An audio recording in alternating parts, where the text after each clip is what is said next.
Hey everyone, welcome back to another Fortnite Save the World video. So, Frostnite is finally back, and this time, it will be way different than the last few years. The most waited mode in the game. People waited from year to year. Even some people come back at this time of the year just to play it. But why? Well, let me tell you really quick, then explain why it will be harder this year for a lot of people. You can say it's the most fun mode in the game right now, especially when everything right now is repeated over and over. Same events, same ventures, same shop, everything. Yes, Frostnite is the same as well, but not like the others. Basically, you start with nothing, and end up with everything. Once you join, you have only a small amount of materials. Then, you end up with huge build like that and ton of materials that you don't know what to do with during the mission. Maybe we all are excited about it because we get it once a year. For me, the gameplay itself is the best. Most of you already played it multiple times. And if not, you must saw or heard about it somewhere. Back in the days when we first got this mode, it was very hard. Not many people had strong accounts like now. A lot of people right now have max survivor squads, max loadouts with level 144 heroes, fully supercharged traps and weapons, and more. And that made it a bit easier. But wait, we already got those for years now, what changed? Well, if you are familiar with this game, you must know that some weapons were dominating for a long time now. And for Frostnite, they made some part of it very easy. Mainly smashers and mini-bosses waves, but why? First, these weapons were the plasmatic discharger, the potshot, and the xenon bow. If you have these three weapons, everything in will be way easier.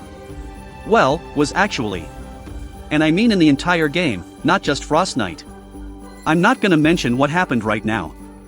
A lot got changed, and I already explained them. You agree with what happened or not our topic here. Long story short, we can't rely on them like we used to anymore. We used to have one with Farah loadout and the xenon bow. Just shooting randomly everywhere, clearing crowds of husk even without aiming. For mini bosses waves, instead of dragging them to the edge of the map to drop them outside of it, we just spam out plasmatic discharger everywhere around them. Well, you may get lucky with the ricochet mini boss. But for the rest, almost you can eliminate them easily, maybe one shot. The potshot damage still good, but not like before. So, overall, Frostnite won't be just spamming weapons anymore. Instead, people have actually to rely fully on trap tunnel and mini-bosses bridges outside the map. Yes, we can still use these weapons and other weapons too, but it won't be like before. And oh man, Smasher's waves will be something else. If you don't know what is that, just wait till wave 14 when you play Frostnite next time. I know that will annoy a lot of people. But for me, that make it more challenging and more fun. And remember, we got it worse before. Even before all of these weapons, superchargers, and full loadouts. Like, do you remember when used to have only 2 heroes in the support team? Not 5 like now. We haven't tested much as well after these nerfs. So, what to do now? Well, nothing, imagine? People already got builds and mechanics for Frostnite way before we got these weapons. All you need is just to pick a build, understand how it works, and communicate with your teammates. One of the biggest mistakes I see a lot is when people go and build randomly around the burner, spamming traps everywhere. Yes, this will work for the couple waves. But if you want to reach wave 20, you need an optimized builds. Even with optimized build, still, if everyone starts building his own one, still, it will send up messy. So, all the team must pick the same build. Not all 4 need to know how to build it, only one can build and the rest help with providing the materials. Even if 2 are building, they will be knowing what to do. And at the end, the builds will get connected together, since it's the same design. I already got a full build video for it, you can check it here. Another mistake I see a lot. Everyone wants to build, or everyone wants to farm. If all 4 players will build, you will run out of materials in less than a minute. Even if you kept farming then building, still won't be efficient. Depending on your loadout, back to that in a moment. A full build for Frostnite cost a lot of materials. Either crafting materials for the traps, or building materials for the structures. Plus the waves are fast. So, you need to build quickly to avoid any issues. For example, the lobber shield. If you delayed it, lobbers and flingers will give you a hard time. So, 1 building and 3 farming, or 2 and 2 will be efficient. Same thing if all 4 people want to farm only. It all comes to the loadout. Like I want to run ninja to move around faster, you want to run soldier for DPS, he wants to run outlander for farming, leaving the team without any constructor to support the build with his base. And the recycling team perk for the materials. So, we all go constructors, right? More bases to reinforce the build and farm more materials. Still, won't work. You won't be able to farm materials easily just with your pickaxe. And the examples go on. You know what I mean? So, communicate with your teammates before you start and plan what you will do. Who will build, who will farm, and etc. And if you lose, don't worry. Test it, see how it goes, know what you need to change or edit, and play it again. Me myself mess the build and fail sometimes. Even I always build and the others go farming, still. Good thing that we'll get rewards for the waves you finished.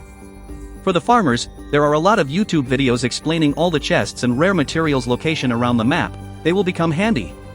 And for who farm and keep the materials for themselves, why? Like you won't take them with you after the mission ends. So, why not give them to the one who is building? Few more mistakes that I see a lot. When it comes to Bloodglow, don't just fill it to 100 all the time when it goes down slightly. Wait till it reaches 25%, and the game will send a supply drop with some Bloodglow, which will help a lot. I think it has a timer, but anyway, always wait till 25%. The game will keep warning you, but don't worry. And when you deposit, add only 3, no need to go to 100%. For crafting the traps. I know you want to craft and place the traps after you spent all that time farming the materials, supposing you know the build and where to place the traps. But check first if one of your teammates or the builder has better traps. Like max perks or higher level. If I will mention all the mistakes, I need hours. And if you are a new player, this will be a lot to take. Don't go hard on yourself, just play it, learn and know what you need to do next, and that's how you learn it. Me myself learned a lot of tips for this mode from others while I was streaming it for the first time. I was doing a lot of things wrong, and still doing some till today. When I say wrong, doesn't mean it will make you lose, most of the time it just means that there's a better way to do that. Let me know what you think in the comments, like what mistakes you see the most or what is your favorite loadout, really appreciate your opinions. I will be streaming Frostnite in the weekends. Hopefully, I don't mess my first few runs. I'm only expert with the normal modifier build, not all the other ones. Like when you can't build in a 3x3 area around the burner, I got carried for this one actually. Remember, always communicate with your teammates. And as Locke says, happy Frostnite everybody. And that's it for this video. Don't forget to use code Larsis in the item shop and Epic Games Store if you want to support me, helps me a lot. As always, big thanks for all the channel members, super chat on the stream, everyone uses my creator code, and all the support, really appreciate it. Like, subscribe if you are enjoying the content, so YouTube algorithm will suggest the video for more people. Hope you enjoyed the video, and as always, see you in the next one.